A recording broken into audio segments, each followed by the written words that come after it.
As human beings, we each differ from one another in many respects. However, there are some commonalities that are nearly universal from culture to culture and person to person. One of those near universal commonalities is the longing to fit in with others around us.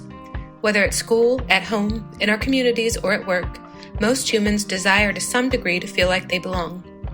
That tension between our complex differences and our desire to fit in can create a phenomenon known as code switching. Code switching means the practice of alternating between two or more languages, accents, dialects, or other speech patterns in an effort to better assimilate or fit in with a particular group. Code switching can also apply to nonverbal communications such as physical greetings, hand and body gestures, or even body posture. More broadly, the concept of code switching can also encompass one's physical appearance, including adapting the clothing and hairstyles of a certain group in an effort to fit in. In the workplace, a certain level of professionalism is expected, ranging from professional dress to professional speech. This may require some level of code switching for all employees. However, employees should not feel pressured to deny or abandon their cultural heritage or identity to fit in or advance in the workplace. In other words, code switching should never be required in order to avoid being evaluated on perception rather than merit. For that reason, let's take a further look into code switching, including when it's done, why it's done, and what that means for you.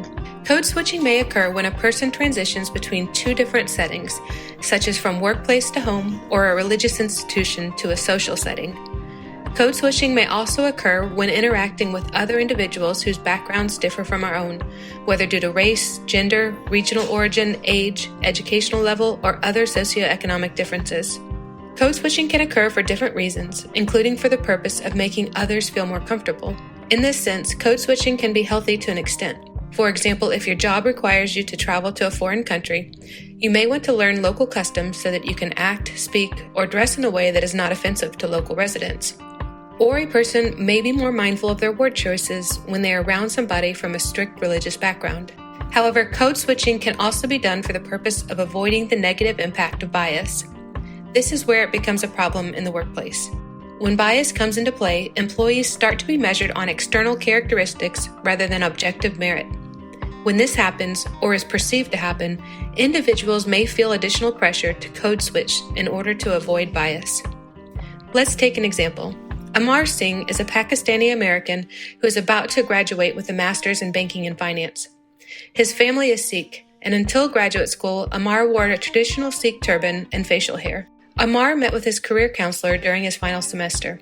His counselor conveyed to Amar that he was worried he'd have a difficult time finding a job unless he made himself look more American. Offended, but concerned his counselor may be right, Amar made the difficult decision to shave his facial hair and stop wearing his turban. He also changed his name on his resume to a more American-sounding first name and used only his last initial. Prior to his first interview, he also practiced with his friends speaking a more American-sounding accent. This is a classic example of code switching to avoid bias.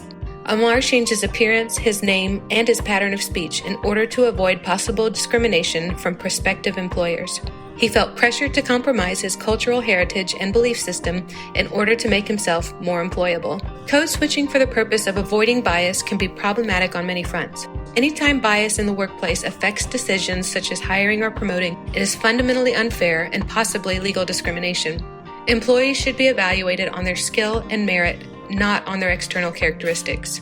Further, studies have shown that the cognitive effort required to code switch for extended periods of time may negatively impact performance and contribute to higher rates of burnout. So what does code switching mean for you?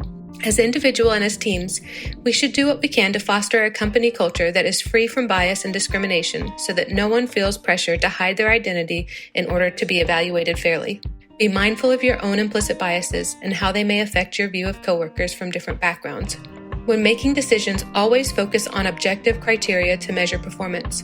When hiring, promoting, or evaluating other employees, always ensure that you provide a fair assessment of each individual based on actual performance and merit.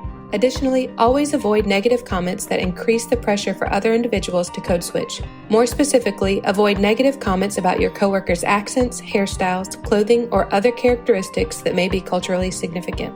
Be aware of comments that could be considered microaggressions, which are discussed in another video. If you are an employee who chooses to code switch, Ensure that you draw a clear line that you will never compromise your core beliefs or morals to fit in. If you feel such a compromise is required of you, please contact a member of the Diversity, Equity, and Inclusion team or the HR team to discuss.